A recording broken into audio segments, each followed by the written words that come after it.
I'm certainly enjoying it more than the $450 Prime X2, that's for sure. So the Kinvara Pro is a neutral carbon plated daily trainer that pretty much puts it in the super trainer category now. So the super trainer category comes with some super prices. This one is no exception. $299 in Australia, $180 in the US. Weight wise, 9.5 ounces or 269 grams in a men's size 9. In the upper here we've got a engineered mesh, and pretty much throughout the engineered mesh they've got these little overlays, like these little ribs all over the shoe, which I actually don't mind.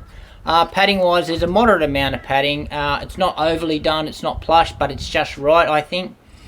Pretty solid heel counter here, so that's nice. They've got a pretty cool little heel tab here that you don't really need to use, just a bit of elastic that sticks on the back. The tongue is gusseted, so it doesn't move around, so that's just right. Lacing system, pretty standard, having no lockdown issues in the shoe. Now they've got one of those really nice Power Run Plus, I think it's the Power Run Plus, the sock liners or the inner soles here. So, oh yeah, these things are absolutely amazing. So when this shoe dies, you pull these sock liners out and you chuck them in other shoes, and it makes the other shoe absolutely amazing. And that's just what I've done in the Super Blast. Yeah, the fit is true to size. Toe box is probably a little bit narrow, but I'm not having any real dramas with that. So midsole, we've got a dual density midsole. So their Power Run PB is the top layer, as you can see there, and their bottom layer is just their standard Power Run foam.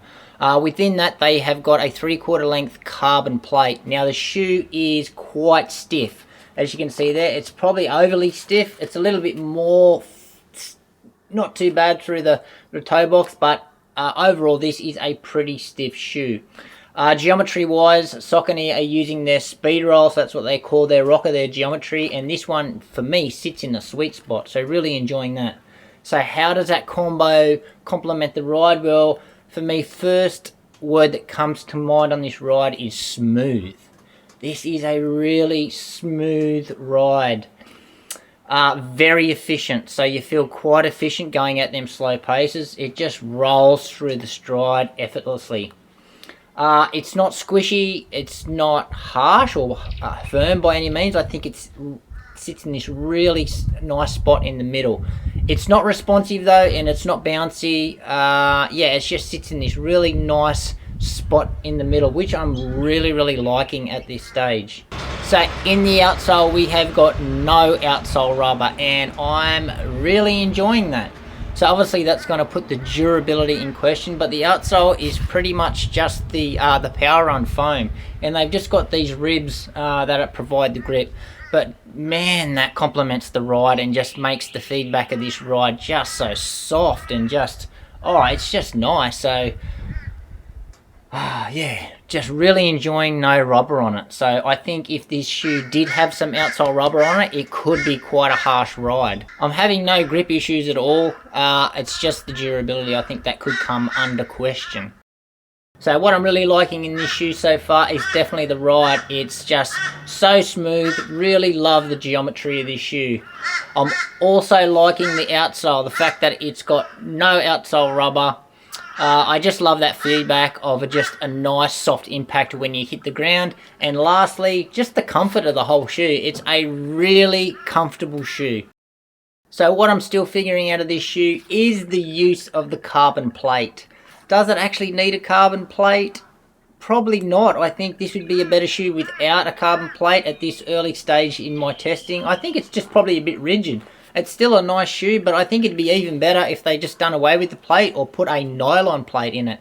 I know the Super Blast doesn't use a plate at all, and it is an amazing shoe. So this one pretty much could be doing that if it just got rid of the plate. So dislikes in the shoe, not too many. So definitely the price, I still think it's too expensive at $300. And also the material that they're using just around here in the padding, like it's quite coarse, this material, and you don't often see a material that's coarse that runs along the heel collar there, because I've got a feeling that fills up with sweat and it just gets a bit salty. It's going to get quite harsh, and especially on those long runs. So in summary, so far so good. I'm actually really enjoying my time in the Kinvara Pro, and I was actually a bit dubious about getting this shoe. I didn't hear some good things about it, but I am enjoying this shoe more than what I thought I was. I'm certainly enjoying it more than the $450 Prime X2, that's for sure. Now, I can't really see myself running into too many issues with this shoe, like apart from some outsole durability, but I don't really care because I'm just loving the ride. Predictions for this shoe so far. So I think it's going to be a really great long run shoe because I just love the feedback of that smooth, efficient ride. And also I think it's going to be a pretty good daily trainer shoe. And so a question now for you guys. What are your thoughts on carbon plates in daily trainers? Do you think they've got a place, or do you think they should just be safe for the racing shoes? Let us know in the comments below. Anyway guys, that's it from me today. Make sure you give us a like, subscribe if you haven't done so already. Thanks for watching, and we'll see you next time.